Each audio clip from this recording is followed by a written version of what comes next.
Praise the Lord भाइयों बहनों, स्वागत है आपका आज के इस प्रोग्राम में। और आपसे मैं पूछना चाहता हूं कि आपने कभी सोचा है कि इज़राइल जो as per the world Atlas 1% से भी कम जमीन पूरे मिडल ईस्ट के ऑक्यूपाई करता है, 0.4% जमीन ऑक्यूपाई करता है पूरे मिडल ईस्ट में। 99.6% ऑक्यूपाइड है इस्लामिक देशों से। उनकी पॉपुलेशन इतनी कम है तो भी इनकी इज़राइल जो पूरी मिडल ईस्ट को इतनी बुरी तरह से क्यों खटता है? क्या बात है जो इस्लाम जो धर्म है वो यहूदियों से इतना नफरत करता है? तो आज के इस प्रोग्राम में हम देखेंगे कि ऐसा क्या बात है जिस वजह से, जैसे आप इस आईसिस के भी समय अगर आप देखेंगे तो सबसे ज्यादा जो उनका जो तिरस्कार था, जो उनका नफरत था, जो उनका प्रोसिक्यूशन था, वो सिर्फ और सिर्फ यहूदियों और क्रिश्चियनों के खिलाफ था, मसीहत में जो है उनके खिलाफ था। ऐसे क्यों? चलिए आज हम देखते हैं कि इसका कारण क्या है इस्लामिक सोर्सेज से, with full references as always. और इससे पहले कि मैं टॉपिक में जाए, मैं आपसे पूछना चाहूंगा कि क्या आपने हमारे चैनल को सब्सक्राइब किया है? अगर नहीं तो आधा काम मत कीजिए, अभी का अभी उसे क्लिक कीजिए सब्सक्राइब बटन पर और बेल आइकन पे क्लिक कीजिए, क्योंकि हम बहुत जल्दी जल्दी नए नए प्रोग्राम्स अपलोड करते हैं और आपको इसके नोटिफिकेशन जरूर मिलेगा। तो चलिए शुरू करते हैं आज के इस टॉपिक को। तो जैसे हम देखते हैं इस चार्ट में, हम देख सकते हैं कि मिडिल ईस्ट जो है वो लिटरली 27,82,860 स्क्वायर किलोमीटर ऑक्यूपाई करता है। उनका पॉपुलेशन है 371 मिलियन पीपल, यानी कि 37 करोड़ की आबादी है पूरे मिडिल ईस्ट में। और इसमें से सबसे बड़ी जो कंट्री है वो इजराइल नहीं है, वो सऊदी अरेबिया है। और अगर हम इजराइल को देखेंगे तो उनका पॉपुलेशन मात्र मात्र कहते हैं 1 करोड़ से भी कम, 93 लाख है। और उनका जो टोटल जो एरिया ऑक्यूपाइड है वो सिर्फ और सिर्फ 8469 स्क्वायर किलोमीटर्स का है। और उनका जो पॉपुलेशन है लिटरली जो यूएस में एक स्टेट है जिसका नाम है न्यू जर्सी, उससे मेल खाता है। लिटरली उनकी साइज इतनी छोटी है। और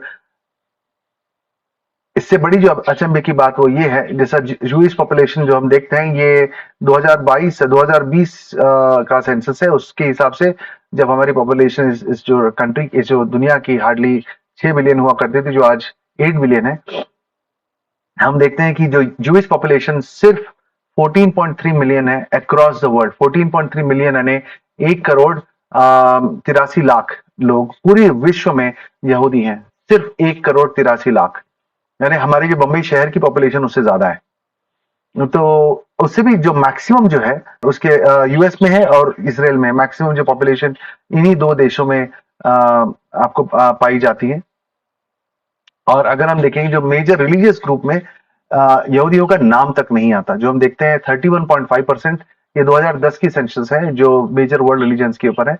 31.5% क्रिश्चियंस है और मुस्लिम्स 23.2, जो अनएफिलिएटेड यानी जो नास्तिक है वो 16.3% है, हिंदूज 15% है, और बुद्धिस्ट वन में और छोटे मोटे जो रिलीजन्स पकड़ेंगे तो वो बाकी सब परसेंट जाते हैं। 0.2% पूरी विश्व की पॉपुलेशन यहूदी है। 0.2, 1% भी नहीं है। तो आगे हम देखते हैं, और इससे हम ये दूसरी चीज हम देखते हैं कि इस समय आप जितना भी मान लो, जैसा हिंदू खतरे में है, जो हमें काफी कुछ इस देश में सुनने को मिलता है, पर ऐसा बात नहीं है। अगर हम देखेंगे कि प्योर रिसर्च के हिसाब से, ये कैटो और जो एक न्यूट्रल रिसर्च बॉडी है, उन्होंने जो रिसर्च किया उसके हिसाब से क्रिश्चियनिटी इस समय इस दुनिया का सबसे ज्यादा परसिक्यूटेड है, उनसे सबसे ज्यादा सताए हुए जो लोग हैं वो क्रिश्चियंस हैं। और एक साल में तकरीबन 5,600 मसीह में जो लोग हैं उन्हें मारा जाता है। 6,000 को जेल में डाला जाता है या पकड़े जाते हैं या अंदर किया जाता है, तो किसी तरह से उन्हें शोषण होता है। 4,000 से ज्यादा का किडनैप हो जाता है। और इससे ज्यादा 5,000 चर्चेस एवरी साल, हर साल बर्बाद किए जाते हैं। और इसी प्यू रिसर्च, आपने शायद नाम सुना भी होगा, प्यू रिसर्च के हिसाब से हम देखते हैं कि जो हैरेसमेंट है, ये इसके हिसाब से अगर आप देखेंगे, मैंने लिंक भी डाला हुआ है, ये आपको इस वीडियो के डिस्क्रिप्शन में भी आपको मिलेगा। जो हैरेसमेंट के हिसाब से अगर हम देखेंगे तो सबसे ज्यादा नंबर जो आता है, जो साल दर साल जो हम देखते हैं 2018 तक की है, सबसे ज्यादा जो है वो क्रिश्चियंस की है, उसके बाद मुस्लिम्स की है, उसके बाद ज्यूस की है, उसके बाद बाकी सब रिलीजन्स की है, फिर हिंदूज की आती है। पर आप सोचोगे कि चलो यहूदियों से ज्यादा तो मुसलमानों को सताया जा रहा है, बट आपको ये ध्यान रखना है कि जो ये चार्ट को आप देखिएगा, 23.2% मुस्लिम्स हैं पूरे वर्ल्ड पॉपुलेशन में, और 0.2% यहूदी हैं। यानी कि मुसलमानों की तादाद के हिसाब में यहूदियों की तादाद हमने देखा 1,43,00,000 यहूदी हैं इस दुनिया में। तो उस हिसाब से अगर उसमें अगर 1,000 को भी अगर मारा गया तो उनकी जो परसेंटेज काफी ज्यादा रहेगी। नंबर्स सिर्फ 1,000 दिखेंगे आपको, बट उनकी जो परसेंटेज काफी ज्यादा रहेंगी। बट उस हिसाब से अगर हम देखेंगे मुसलमानों को, तो भले ही उनके जो नंबर ज्यादा है, पर जो ओवरऑल जो उनकी पॉपुलेशन के हिसाब से उनके जो नंबर्स वो काफी कम है। तो इस समय अगर हम परसेंटेजेस के हिसाब से देखा जाए तो यहूदी इस समय इस दुनिया में सबसे ज्यादा सताए हुए लोग हैं। और हम अभी देखते हैं कुरान की कुछ आयतें, और ये मैंने आपके सामने उनके पूरे रेफरेंसेस डाले हुए हैं। और अगर आपको जांच करना है तो कुरान इन हिंदी कुरान वो जो साइट है, मैंने लिंक डाली हुई है साइट में, लिंक में, उसमें आप जाकर आप चेक कर सकते हैं। और वैसे ही वहीं से मैंने कॉपी पेस्ट की है, और वैसे ही कुरान.com से मैंने इंग्लिश की ट्रांसलेशन ली है, जो है यूसुफ अली की ट्रांसलेशन, जो सबसे ज्यादा पढ़ा जाता है। तो ये मैंने जो डाला है वो अपनी मर्जी से नहीं डाला है। तो आप सबसे ऊपर जो देखेंगे वो है actual reference from Hindi Quran से, ऑनलाइन, जो आप लिंक देख सकते हैं डिस्क्रिप्शन में। और ये भी ऑनलाइन से ही मैंने लिंक से कॉपी किया है, 4 पॉइंट जो वर्सेस हैं। और इसका जो संक्षिप्त में जो विवरण है मैंने लास्ट में डाला हुआ है। तो उस तरह से हम देखेंगे कि जानने की कोशिश करें कि क्यों जो यहूदियों और क्रिश्चियनों को सबसे ज्यादा मुसलमानों को नफरत है। हे अहले किताब, देखिए 447 में हम देखते हैं कि वर्षा पढ़ सकते हैं कि हे अहले किताब, इन्हें अहले किताब वो लोग हैं जो यहूदी और क्रिश्चियंस, इन्हें अहले किताब, इन्हें किताब के लोग माने जाते हैं कुरान के हिसाब से, मुसलमान के हिसाब से, इस्लाम के हिसाब से। उस कुरान पर ईमान लाओ जिसे हमने उन पुस्तकों का प्रमाणकारी बनाकर उतारा है जो तुम्हारे साथ है, इससे पहले कि हम चेहरे बिगाड़कर पीछे कर दे अथवा उन्हें ऐसा ही धिक्कार दे जैसे शनिवार वालों को कारा दिया। शनिवार वाले वो होते हैं जो सबत को मानते हैं, जैसा हम संडे को मानते हैं। तो सबत का दिन जो यहूदियों के लिए शनिवार होता है, शनिवार वाल जो का मतलब वो होता है जो सबत को मानते हैं, यानी यहूदी। अल्लाह का आदेश पूरा हो रहा है। इससे हम देखते हैं कि यहूदियों को कुरान पर विश्वास करना चाहिए, अन्यथा अल्लाह उनके चेहरों को विकृत कर देगा और उन्हें उनकी प्रसिद्धि छीन लेगा, ताकि वे पहचान भी ना जा सके, उन्हें पीछे कर देगा या उन्हें शाप देगा। ये हमें ये वर्ष में देखता है। किन्हें शाप देगा? यहूदियों को, क्योंकि यहाँ पर वेरी क्लियरली लिखा है अहले किताब के लोग, और वो लोग जो किताब के लोग हैं, यानी कि ये यहूदी और क्रिश्चियंस हैं, और जिसे शनिवार वालों के धिक्कार दिया है, यानी कि अल्लाह ने धिकारा है। शनिवार वाले मीन्स यहूदी होते हैं। नेक्स्ट वर्स हम देखते हैं, कुरान की आयत 459, 156 से 159 तक हम देखते हैं। और यहाँ पर ये लिखा है कि यहूदियों ने ये अच्छी तरह से जानते हुए कि ईसा अल्लाह का दूत है, अपने देवता का अवहेलना में उन्हें मारने का प्रयास किया। ये 156, 157, 158, 159 जो वर्सेस हैं, इनमें जो अल्लाह ये कहते हैं कि यीशु मसीह को क्रूस पर नहीं चढ़ाया गया। और ये जो है, ये यहूदियों ने अच्छी तरह से अल्लाह के दूत, यानी यीशु मसीह को अल्लाह का दूत मानते हैं, उन्हें धिक्कारा है और अल्लाह का अवहेलना किया, यानी उनके मर्जी के खिलाफ गए हैं। नेक्स्ट हम देखते हैं कुरान चौथी पाठ की 160वीं आयत में हम देखते हैं, यहूदी ने के अत्याचार के कारण हमने उन पर स्वच्छ खाद्य पदार्थों को हराम कर दिया जो उनके लिए हलाल थे, तथा उनके बहुधा अल्लाह की राह से रोकने के कारण। यानी कि चूंकि ये यहूदी पापी थे, इस वजह से जो पहले जो उनके लिए हलाल थे, उनके जो खाने के लिए जो जायज था, अभी अल्लाह ने उसे नाजायज कर दिया कि वो अभी नहीं खा सकते, क्योंकि जो यहूदी एक पापी जाति है, ये अल्लाह कहते हैं कुरान में। आगे देखते हैं कुरान के पांचवें पार्ट की 41वें आयत 541। उसमें ये देखते हैं कि यहूदी कोई भी झूठ सुनेंगे और उसे स्वीकार कर लेंगे। यहां पर हम देखते हैं कि अल्लाह ये कहते हैं। आगे हम देखते हैं कुरान की दूसरे पार्ट की 61वीं आयत में कि यहूदियों पर अपमान और मनुसियत का ठप्पा लगा हुआ है। किसने ठप्पा लगाया? अल्लाह ने ठप्पा लगाया। अगर हम पढ़ेंगे इसे, मैं पूरा पढ़ नहीं सकता क्योंकि बहुत समय जाएगा। ये मैंने आपको संक्षिप्त में डाला हुआ है, रेफरेंसेस डाला हुआ है, आप इसे पढ़ सकते हैं। तथा जब तुमने कहा, हे मूसा, हम एक प्रकार का खाना सहन नहीं करेंगे, तुम अपने पालनहार से प्रार्थना करो कि हमारे लिए धरती का उपज साग, ककड़ी, लहसुन, प्याज, दाल आदि निकाले। मूसा ने कहा, क्या तुम उत्तम के बदले तुच्छ मांगते हो? ये किस नगर में उतर पड़ो। जो तुम मांगो, जो तुमने मांगा है वह मिलेगा। और उन पर अपमान तथा दरिद्रता थोप दी गई और वो अल्लाह के प्रकोप के साथ फिरे। ये इसलिए कि वे अल्लाह के आयतों के साथ कुफ्र कर रहे थे और नबियों के अकारण हत्या कर रहे थे। तो उन्होंने कहा कि किस तरह से यहाँ पर अल्लाह ने उन पर लानत और मनुसियत का ठप्पा लगा हुआ है यहूदियों के ऊपर। और आप ये कहेंगे कि हाँ, यहाँ पर ये जो बात है ये बाइबल में भी लिखी है कि उन्होंने परमेश्वर की बातों की उल्लंघना की और मूसा से कहा कि हमें अच्छे अच्छे खाने के पदार्थ चाहिए। पर ये जिस तरह से उन्हें उन पर मनुसियत का ठप्पा लगा, ये बाइबल में नहीं लिखा है। आगे जाकर अलग दूसरी बातें लिखी, इस व्याकरण पर नहीं लिखा हुआ है। और कुरान की 5 की 91 आयत, हे ईमान वालों, तुम यहूदियों तथा ईसाइयों को अपना मित्र न बनाओ। वेरी क्लियर, अल्लाह ने ये हिदायत दी है कि तुम, हे मुसलमान, तुम यहूदी और क्रिश्चियनों के साथ, यहां पर लिखा है, देखिए, ये मैंने अपने मन से नहीं डाला है, आप खुद ही कुरान खोलकर पढ़ सकते हो। तुम यहूदी तथा ईसाइयों को अपना मित्र न बनाओ, वे एक दूसरे के ही मित्र हैं, और जो कोई तुम में से अपना मित्र बनाएगा वह उन्हीं में होगा, और तथा अल्लाह अत्याचारियों को सीधी राह नहीं दिखाता। तो यहाँ पर अल्लाह ने ये आपको कमांडमेंट दिया हुआ है, आपको हिदायत दी है, ऑर्डर दिया है मुसलमानों को कि यहूदियों और क्रिश्चियनों के साथ दोस्ती नहीं करोगे। और वही पार्ट, 5वें पार्ट की 82 आयत में लिखा है कि यहूदियों को मुसलमानों के से सबसे ज्यादा नफरत है। यहाँ पर अल्लाह कहता है कि यहूदी तुमसे सबसे ज्यादा नफरत करते हैं।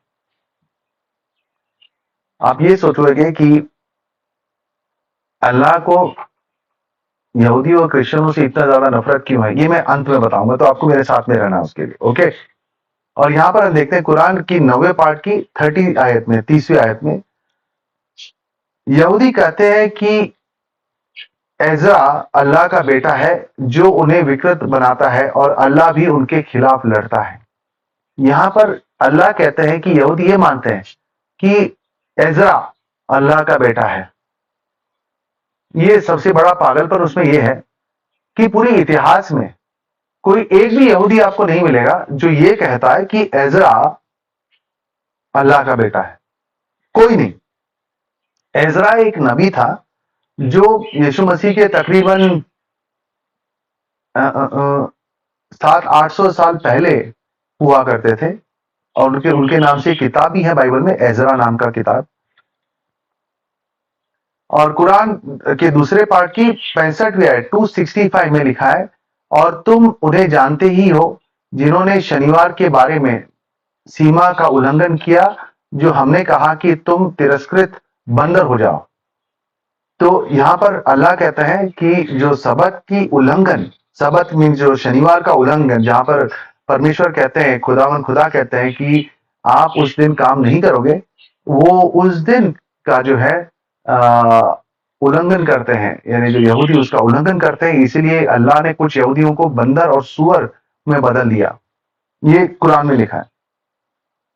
वैसे कुरान के 5वें पार्ट की 64वीं आयत में ये लिखा है कि चूंकि यहूदियों ने कहा है, यहाँ पर हम देखते हैं, यहाँ पर हम पढ़ सकते हैं कि क्योंकि यहूदी ने कहा कि अल्लाह बंधे हुए हैं, बंधे होंगे और वे शापित होंगे। कौन? यहूदी शापित होंगे। वे हठीले, विद्रोही और निंदा करने वाले हैं। ये कौन कहता है? अल्लाह कहता है। और अल्लाह ने उन पर कयामत तक शत्रुता और घृणा की लानत डाली। कयामत के दिन, अंत के दिनों तक उन पर शत्रुता और लानत डाली है। किनके ऊपर? यहूदियों के ऊपर। अल्लाह उन्हें युद्ध के प्रयासों को रोक देता है और वे हमेशा उत्पात मचाते रहते हैं। देखिए कितनी घृणा अल्लाह के दिल में है, मोहम्मद के दिल में है, यहूदी और जो ईसाइयों के खिलाफ। संक्षेप में ये वर्ष काफी इंपॉर्टेंट है।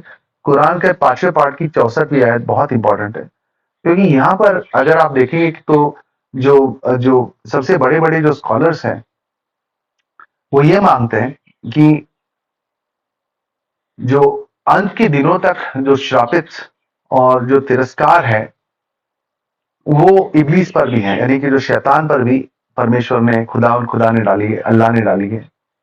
और इस वर्ष कुरान के 5वें पाठ की 64वीं आयत में वही लानत और तिरस्कार अल्लाह ने यहूदियों पर भी डाली है।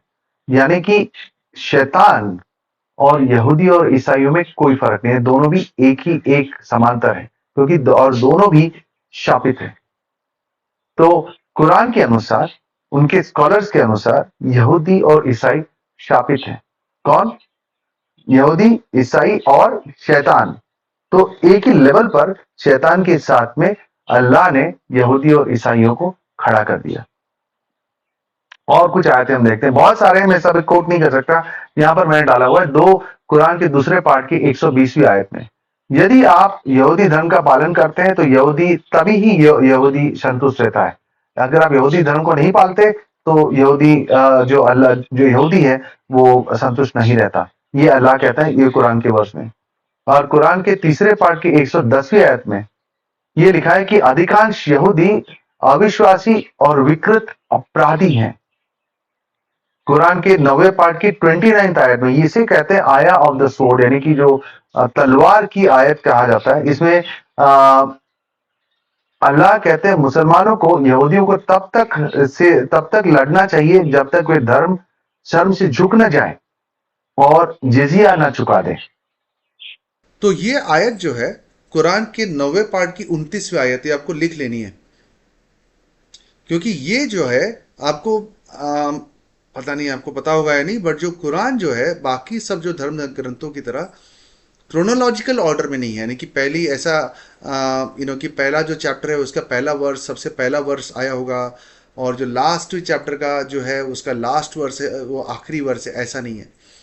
जो कुरान में जो है वो जो आयतें जो है, जो चैप्टर्स है, वो सबसे बड़े चैप्टर से सबसे छोटे चैप्टर की तरफ अरेंज हुआ है।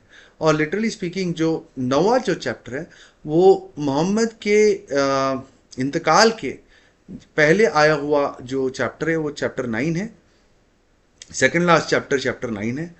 तो ऐसा मत सोचिएगा कि ये पहले वाले हैं या बाद में वाले हैं, जो भी ये जो सबसे आखिर वाले हैं। तो इन्हें मरने से पहले जो उन्होंने सब जो हिदायतें और जो कमांडमेंट्स अपने जो चेलों को दी थी उसमें ये, और ये इस पर ही काफ़ी सब जो आइसिस के और जो तालिबान के जो हरकतें हैं उसी पे अवलंबन है।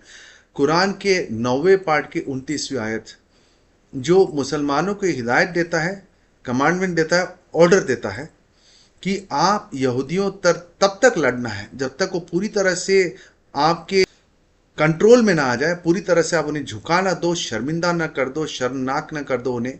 और फिर उनसे जिजिया लेना है, कि टैक्स लेना है, कि हमारी जगह में अगर तुम्हें रहना है तो तुम्हें टैक्स देना है, जिसे जजिया कहते हैं, यानी कि तुम्हें उन्हें पूरी तरह से बेइज्जत करके रखना है।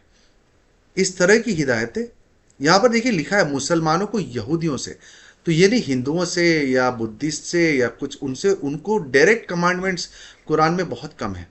डायरेक्ट कमांडमेंट्स जो हैं वो कुरान में और हदीसों में वो है सिर्फ और सिर्फ यहूदी और क्रिश्चियंस के साथ। और जैसा मैंने कहा है, अंत तक वेट कीजिए, मैं आपको ये भी बताऊंगा कि ऐसे क्यों है, इतना नफरत क्यों। हदीसों में हम देखते हैं यहाँ पर जो है हदीस जैसा ऐसे माना जाता है कि कुरान जो है वो अल्लाह की तरफ से आए हुए अल्फाज हैं, और जो हदीस है वो जो सुन्नी जो कहता है ना, सुन्नी और शिया, जो सुन्नी जो है वो ट्रेडिशंस को फॉलो करता है, यानी कि जो मोहम्मद किस तरह से रहे, कैसे रहना है, क्योंकि कुरान के हिसाब से जो सबसे उत्तम जो मनुष्य जो रहा है इस संसार में अक्रॉस ऑल टाइम, वो सिर्फ और सिर्फ मोहम्मद है। तो मोहम्मद की जीवन शैली कैसी थी वो अगर देखना है, या किसी आयत का जो बैकग्राउंड अगर आपको देखना है, तो आपको ये सब हदीसों में से मिलेंगी। तो हदीस जो है वो ऐसा नहीं कि आप उसे ऐसा अरे छोड़ो यार इस पे विश्वास नहीं करेंगे, ऐसा नहीं कर सकता है। कोई मुसलमान जो मुसलमान है वो हदीसों को रिजेक्ट नहीं कर सकता। सुन्नी मुसलमान की बात कर रहा हूँ, शियाओं की जो हदीस अलग होती है, नाजुल बलागा ऐसे अलग अलग है, बट यहाँ पर जो मैं अभी कोट कर रहा हूँ सुन्नी मुसलमानों की कोट कर रहा हूँ। तो अभी हम देखते हैं सही अल बुखारी, ये सब जो है वो सही, यानी कि ये एक्सेप्ट सुन्नी मुसलमान करते ही हैं। और यहाँ पर हम देखते हैं कि मोहम्मद जो है वो मरते मरते जो उन्होंने शाप दी यहूदियों को, क्योंकि उन्होंने जो अपने जो प्रार्थना स्थल जो है वो नबियों की मज़ारों पर बनाई है, तो उन्होंने मरते मरते भी श्राप दी है। और यहाँ पर मैंने, अगर आप देखेंगे, मैंने इंग्लिश में डाला है क्योंकि मुझे अच्छे ट्रांसलेशंस हिंदी में नहीं मिली, बट मैंने रेफरेंसेस डाले और आप चाहें तो रोक कर इस वीडियो को आप पढ़ सकते हैं। फिर हम देखते हैं कि मोहम्मद ने कहा कि जब वो अपना नाइट जर्नी के रात में उन्होंने एक सफ़र किया था, जब उन्होंने कहा कि उन्हें एक विजन आया था जहाँ पर एक उड़ता हुआ घोड़ा, यानी मैं बना नहीं रहा हूँ, ये लिखा है, उड़ता हुआ घोड़ा जिसका नाम है बुराक, वो आया और उन्हें स्वर्ग में ले गए। और वहाँ पर उन्होंने मूसा को रोते हुए देखा कि जो स्वर्ग में जो है वो सबसे ज़्यादा जो तादाद है वो मुसलमानों की है, यहूदियों की नहीं। और ये और एक है सही अल बुखारी में, वहाँ पर ये लिखा है कि जो अल्लाह के गुस्से की जो हकदार हैं वो यहूदी हैं। सही अल बुखारी 1:12 की आयत 749 में। और अगले ये सही अल मुस्लिम में हम देखते हैं कि देखिए किस तरह से लिखा है कि अगर कोई मुसलमान कोई यहूदी को अगर देखता है रास्ते पर आते हुए, तो उसे हाय हेलो नहीं करना है और उन्हें धक्का देकर रोड के बाजू में कर देना है, एकदम जो छोटे हिस्से की तरफ, यानी अपने साथ वो रोड पर भी नहीं चला सकते। जो मुसलमान के साथ यहूदी जो हैं वो चल भी नहीं सकते। पहला देखिए अब कितनी नफरत उनके दिल में जो अल्लाह ने डाली है अपने आयतों के द्वारा। और ये देखिए, ये मैंने बचपन से सुनी है मुसलमानों को कहते हुए, क्योंकि मेरा जो बचपन है ज़्यादा मुसलमानों के बीच गुजरा जहाँ पर मैं रहता था। और यहाँ पर ये जो वर्स है ये बहुत ही पावरफुल है, और यहाँ पर काफ़ी रेफरेंसेस मैंने दिए, तो एक ही जगह मैंने काफ़ी बुक्स में उनके वर्सेस हैं कि जो अंत का समय है, अंत का समय तब तक नहीं आएगा जब तक जो मुसलमान है सब यहूदियों को मार नहीं देते। मुझे पता है कि आप थोड़े तन हो गए हैं कि ये क्या बात है। उनकी किताबों में लिखा है भाइयों बहनों, उनकी किताबों में लिखा है कि अंत का जो समय, फाइनल आवर जो कहते हैं, आर्मागेडन जो कहते हैं, जब इस सब पृथ्वी का अंत होगा और परमेश्वर जो उनके जो परमेश्वर है जो अल्लाह है वो आएंगे और सब उनके राज्य को स्थापित करेंगे, वो तब तक नहीं आएगा जब पूरे यहूदियों को मुसलमान मार नहीं देते। और तब जब मुसलमान वो यहूदियों के पीछे उनके फॉलो करेंगे उन्हें ख़त्म करने के लिए, और जब अगर वो यहूदी अगर कोई पत्थर या झाड़ के पीछे आके छुपे तो भी वो बचेंगे नहीं, क्योंकि उस समय ये जो पत्थर है और झाड़ है वो बोलेंगे कि हे अल्लाह के सेवक, मुसलमानों से कहेंगे देखो मेरे पीछे एक यहूदी छुपा है, उसे मार दो।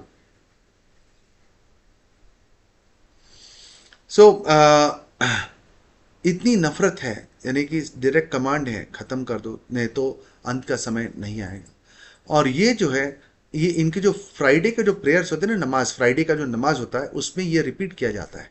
तो एवरी फ्राइडे आप देखते हैं कि बहुत सारे मुसलमान जो है भले ही रोज़ नमाज ना पढ़ें, बट शुक्रवार के दिन ज़रूर वो नमाज पढ़ने जाते हैं। और जब वो नमाज पढ़ने जाते हैं तब ये वर्स रिपीट होता है। तो हर हफ्ते उनके दिल में, उनके दिमाग में ये जो जहर भरा जाता है। आगे हम देखते हैं कि ये देखिए, ये इतना शॉकिंग वर्स है कि शायद ही एक कोई मुसलमान को ही पता होगा ये।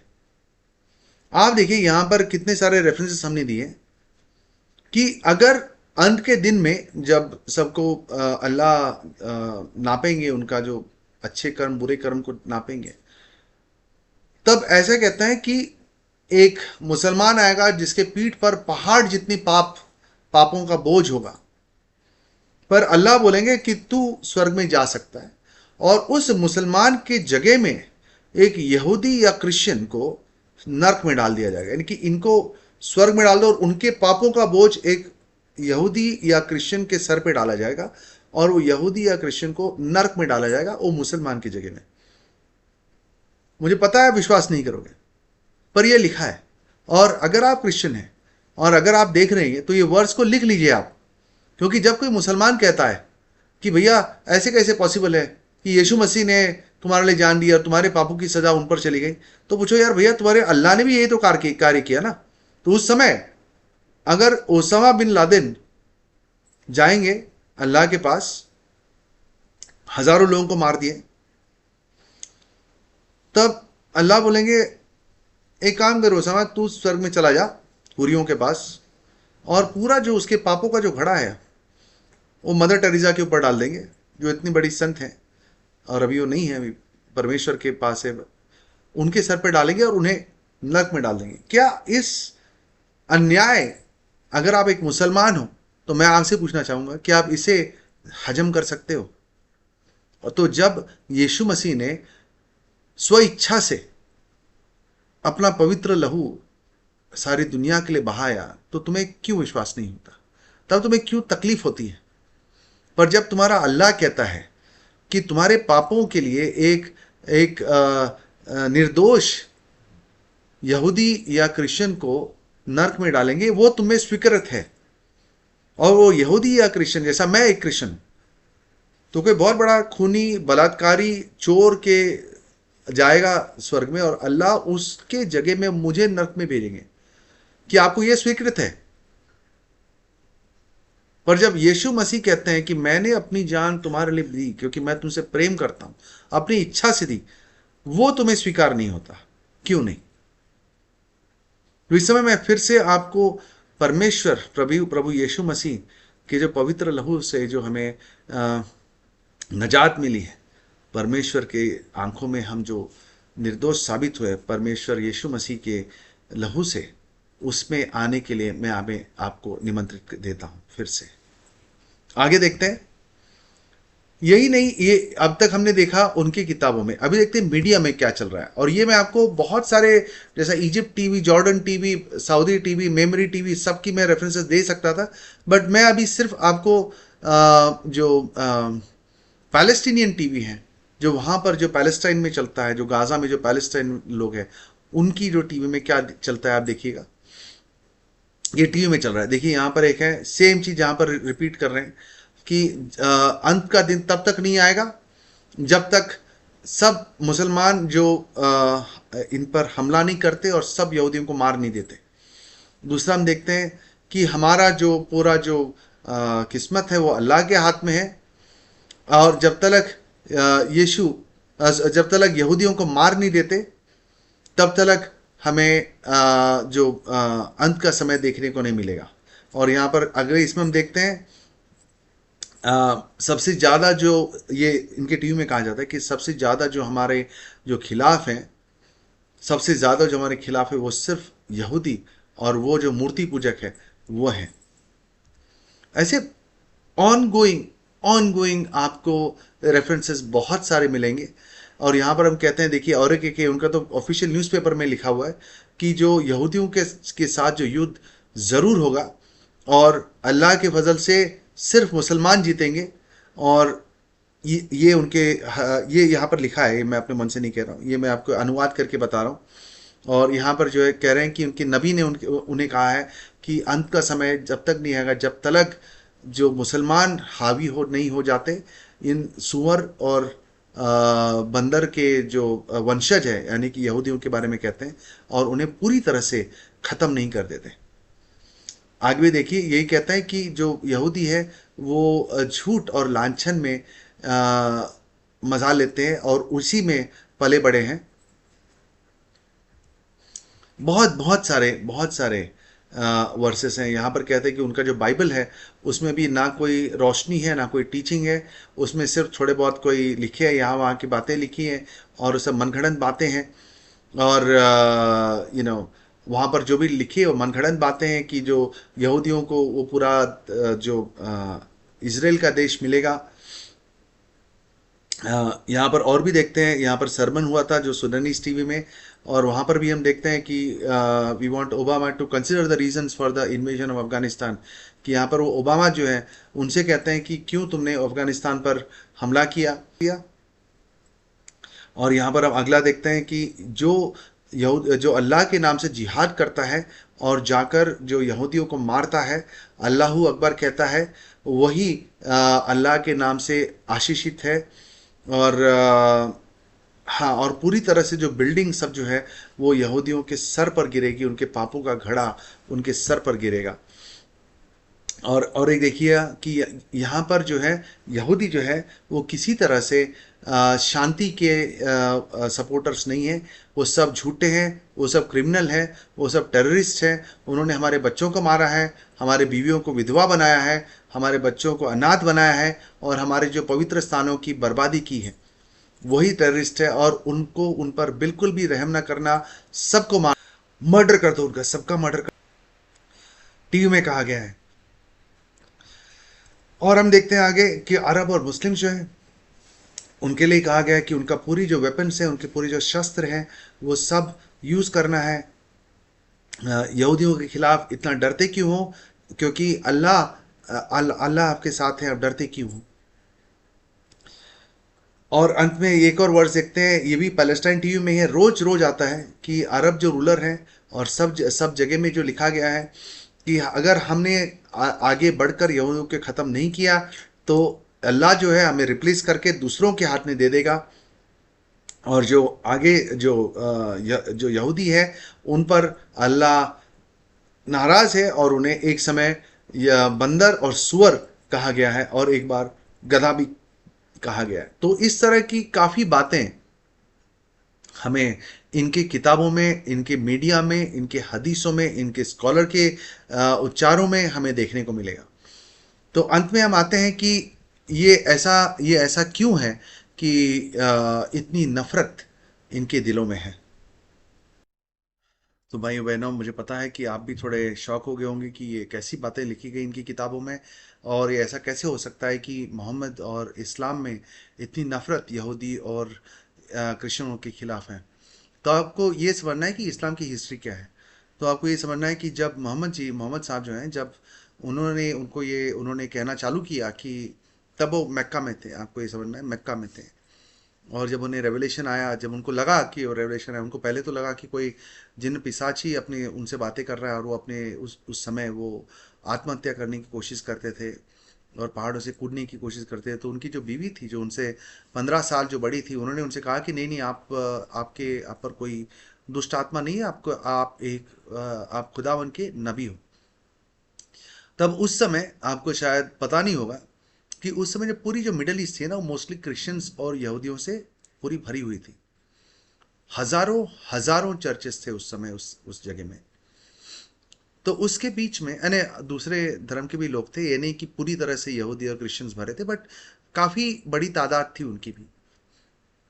तो जब मक्का में मोहम्मद साहब ने जब कहा कि मैं भी एक नबी हूँ, और उन्होंने कहा कि मैं भी जो मूसा जैसा नबी हूँ, यीशु मसीह जैसा नबी हूँ, और सबसे बड़ा नबी हूँ, सबसे अच्छा नबी हूँ, तो उस समय हार्डली उनके पास कोई कन्वर्ट्स थे। तो उस समय के जो यहूदी थे और जो क्रिश्चियन थे, उन्होंने पूछा कि भैया अच्छा ठीक है, तो आप सबसे अच्छे नबी हो, सबसे बड़े नबी हो, तो कोई चिन्ह चमत्कार करके बताओ। क्योंकि आपको ये समझना है कि जो यहूदी और जो क्रिश्चियंस हैं, उनको ये आदत है ये देखने की कि उनके जो नबी किस तरह के चिन्ह चमत्कार कर सकते हैं।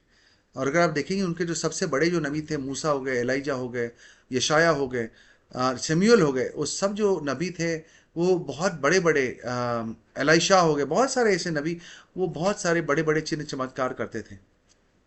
पर उस समय मोहम्मद ने कहा कि नहीं नहीं, मैं तो नबी हूँ, और जो ये कुरान है यही मेरा सबसे बड़ा मिरेकल है।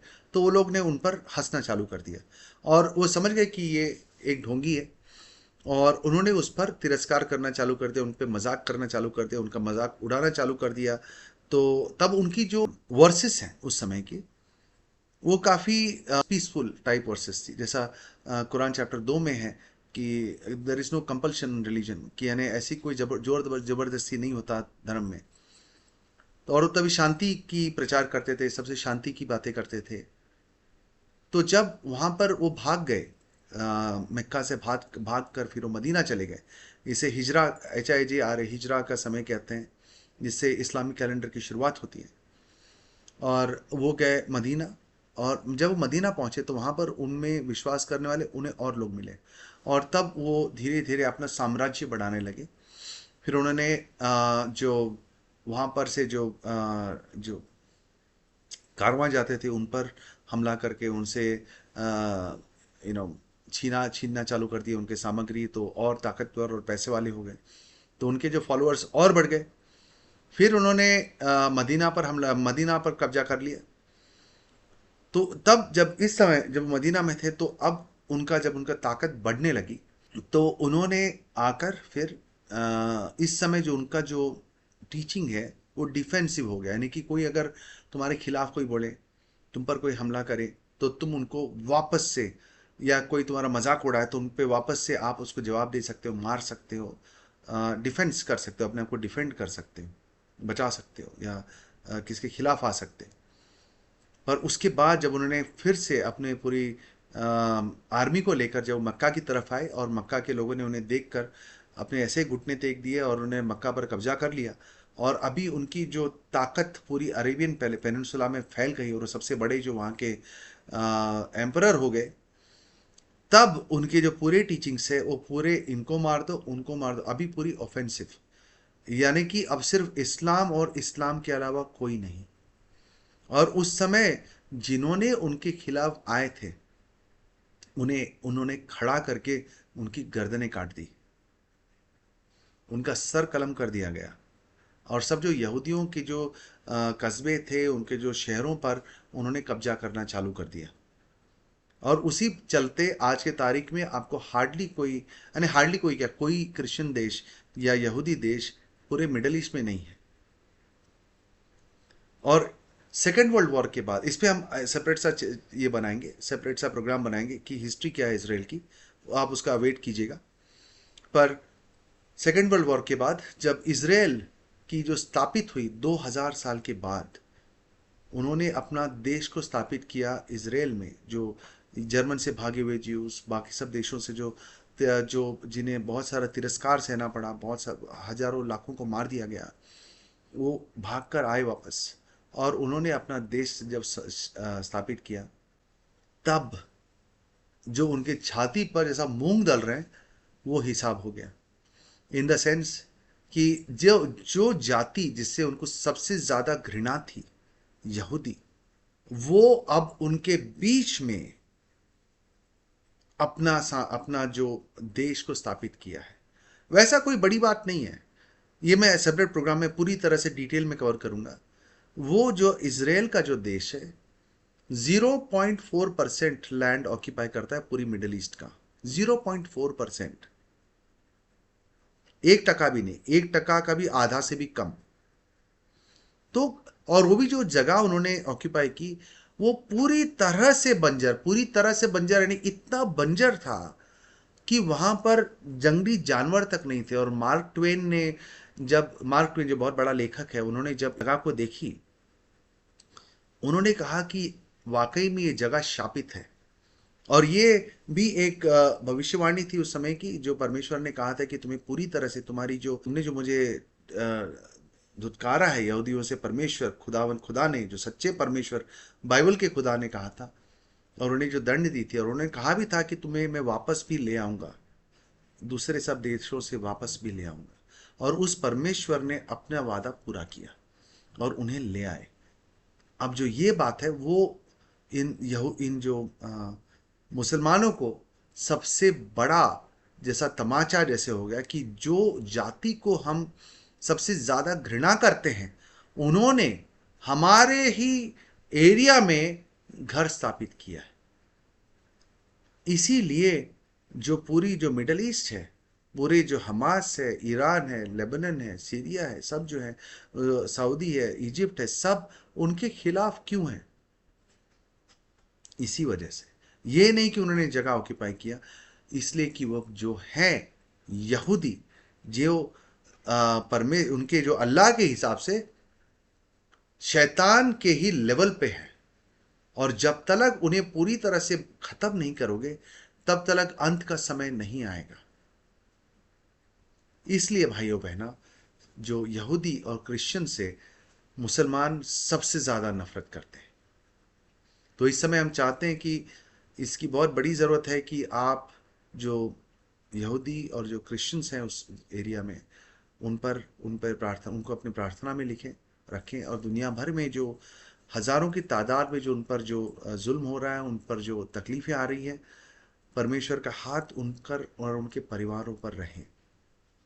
और अगर आप मुसलमान हैं तो आपको ये पूछना है कि क्या वाकई में ये सत्य हो सकता है जिसमें आप विश्वास कर रहे हो? इतनी घृणा एक जाति के खिलाफ कि जब तक इन्हें खत्म नहीं करोगे मैं नहीं आऊंगा। कोई धर्म में आपको ऐसे वचन नहीं देखने को मिलेंगे। क्या ये सच्ची एक परमेश्वर के वचन हो सकते हैं? इस समय आपको मैं इनवाइट करता हूं सच्चे परमेश्वर यीशु मसीह के पास, जिन्होंने कहा अगर आपको एक गाल पर तमाचा मारे दूसरों गाल आगे करो। अगर किसी ने कोई अगर आपको तिरस्कार करता है, आपके खिलाफ आता है, तो उसके लिए प्रार्थना करो। अपने दुश्मनों के लिए प्रार्थना करो। जो तुम्हें सताता है उनको आशीषित करो। ये है सच्चा परमेश्वर जो प्रेम करता है सबसे। तो इसी के साथ मैं मेरा प्रोग्राम का अंत करता हूँ। मुझे उम्मीद है कि इससे आपको थोड़े सीखने को मिलेगा बाइबल और इस्लाम के बारे में। मेरे अगले प्रोग्राम का वेट कीजिएगा। तब तक के लिए परमेश्वर आपके साथ रहे। God bless you.